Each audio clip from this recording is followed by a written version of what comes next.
the Transformers Generations War for Cybertron Trilogy Kingdom Deluxe Class Scorponok. And if you didn't already know, Scorponok is the Predacon ballerina. Ooh, he's so graceful. Look at him. He's just floating around in the air. Of course he's not. I'm sorry. It's the way he transforms. It just makes him look like a ballerina. Anyway, kidding aside, this is perhaps the best, well, I wouldn't say best figure, but quite possibly the most accurate Beast Wars Scorponok we've ever had from Hasbro and Takara Tomy. I mean, the toy was pretty good in its own right, but it wasn't show accurate. This one, the colors are a little bit pastel-ish, to a certain extent, but he does represent and evoke that Beast Wars Scorponok character. You can clearly see he's got these legs sticking out in the back. That's just basically the aesthetic of the character and the toy as well, so that's fine. He got his scorpion tail right here. He's got two huge scorpion claws. On the right hand, he's got the scorpion rockets. And then on the left, he's got his cyber bees, the spy or surveillance cyber bees that Cybertron just stomps out of when he sees one. So this is it's a cyber bee, like his sound waves, spy satellites, or So it's pretty cool. It just plugs in. Closer look at that. The details on it. It doesn't do anything. It's just molded in. For a while, I thought it was like a housefly, but I know on the show it was like a bee. So purple wings and red eye. Let's take a look at the head sculpt. This is perhaps the best selling point of this toy. This head sculpt, I think, is Scorponok. That's how he looked. He looked like on the show. Maybe the colors could have been muted a little bit, but that to me is as good as it gets, folks. Yep. Very nice. I love the pastel purple, this really glossy gray plastic they use. It feels so premium.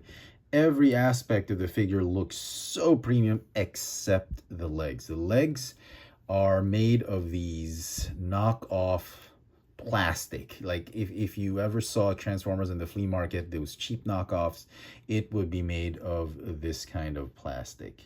I'm sorry, but I mean, the colors are okay. Should have been brown or dark deep red, but I like the colors. It's just the way the plastic feels. It feels cheap and it feels like a knockoff, because when you touch the pieces of the other parts of the robot, it feels so premium, so thick and glossy and all that. And then when it comes to this, let me just show it off.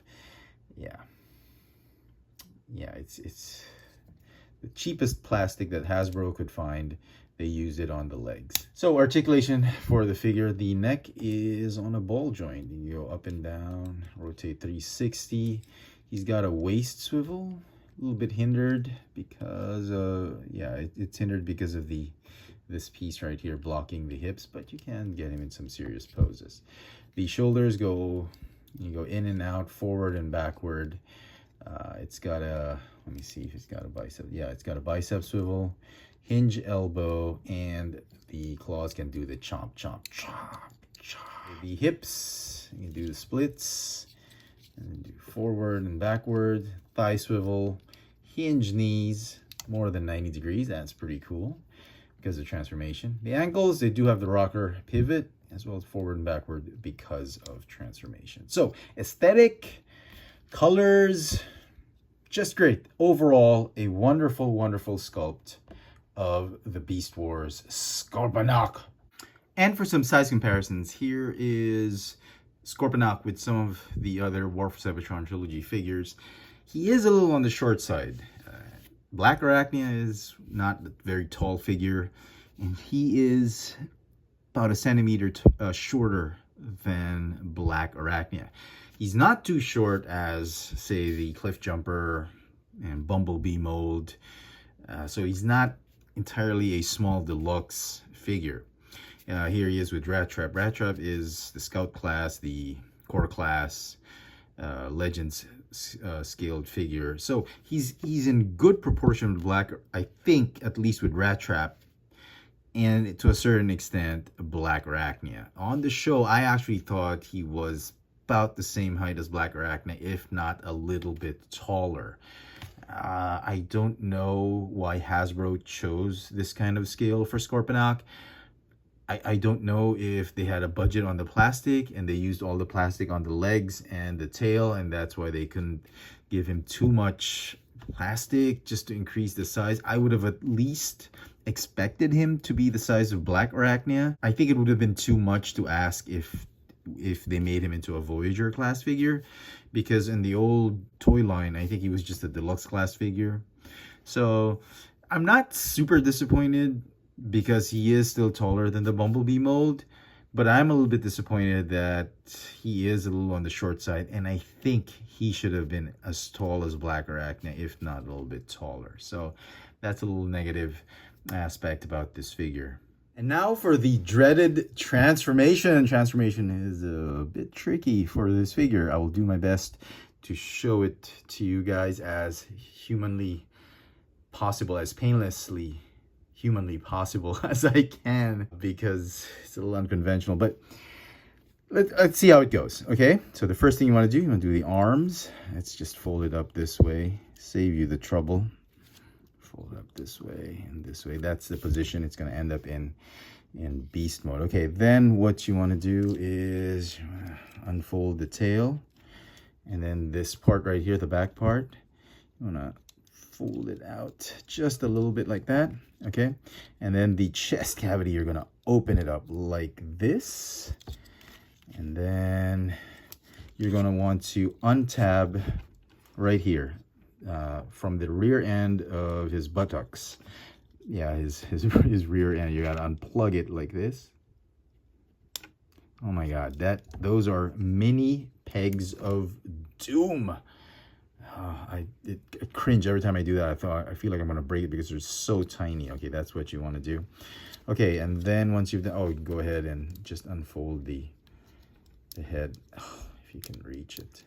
Okay, like that. Okay, and then fold it back down like that. And then what you want to do is put him in ballerina mode. Okay, this leg right here with the gray spike, gray goes with gray. So you want to do is twist the hips this way. You want to twist the legs this way.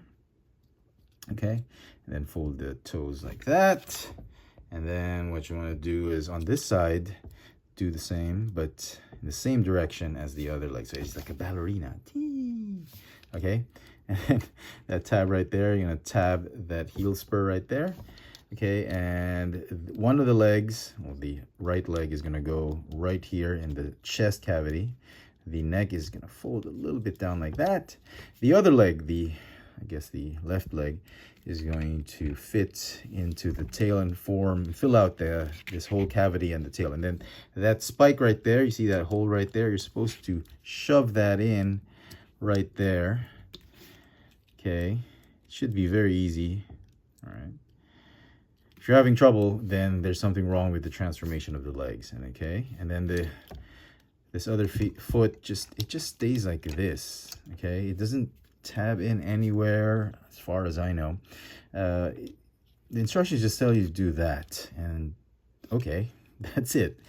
And you know, I first questioned it. I thought the instructions were wrong, but I've seen the pictures on Hasbro Pulse, and that's the way it is. Okay, so just fold up the shoulders like that. Not these shoulders, but there's another hinge right here.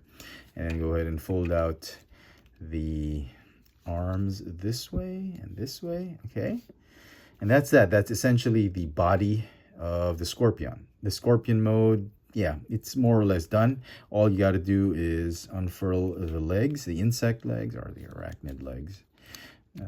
And then just fold the legs on the ball joints, just like that. I did do some research on what an actual Scorpion an actual scorpion looks like. The rear legs, insect legs, are actually faced this way, whereas the first 6 legs are actually faced in this direction. So yeah, I think Hasbro nailed it anatomically, as far as realism is, with the scorpion mode. And just like that, there is Scorponok in his beast mode. Let's look at the details of this beast mode. Amazingly, despite all the kibble in the underbelly and some parts here, the scorpion mode actually looks great. It actually works. It doesn't have any wheels or anything like that, but it kind of works for me. The cheapness of the plastic of the legs is so evident in this beast mode, but it is superseded, I think, by the majesty of these glossy premium plastic that they use for the claws and the body, the thorax, abdomen, the tail, head sculpt. Yeah, it's a little lackluster in my opinion. I wish they could have done more shading with the head, just like what they did with the tail. But all in all, I think this beast mode works. It doesn't, well, you can do the chomp chomp on the arms and you move it, but the tail doesn't really move much, except for the tip of the stinger. And it's a shame because there are joints available and they could have easily made that move, but the legs of the robot mode are really hindering articulation of that tail. But other than that, I think it's a wonderful, wonderful figure, at least in beast mode. I love the scorpion mode. Predacons attack! And for some size comparisons, here he is with Deluxe class Cheetor. So now he looks actually bigger than a normal class Deluxe class figure, and I think this is where Hasbro put their money on with this figure. It's the scorpion mode that really defines this figure. And just for fun, here is Scorponok with the legend scaled Insecticons attack, Predacons attack, Insecticons attack. And so some final thoughts on Kingdom Scorponok. I think it's a very decent figure. It is by far the best representation of Beast Wars Scorponok we've gotten in a long time. Folks, this is as good as it gets. The figure has its flaws. As I mentioned earlier, transformation is not at all, it's not super fun. There's some kibble in the underbelly of the beast mode. The diminutive size of the robot mode, that all those flaws can be overlooked by the sheer astounding likeness of the figure in robot mode and beast mode to his Beast Wars character. I'm actually pretty okay with this figure. It's by no means perfect, but it is going to get a solid 9 out of 10 for me. Let me know in the comment section, what do you think of Kingdom Scorponok? Do you think it's a fail? Did Hasbro do well by the fans with this figure? Hit me up in the comments, and as always, hit that notification bell so you never miss out on any of my latest video reviews. If it's your first time here, please subscribe. If you want to help the channel out, please check out my Patreon account. There's a link in the description box below. Thanks for watching.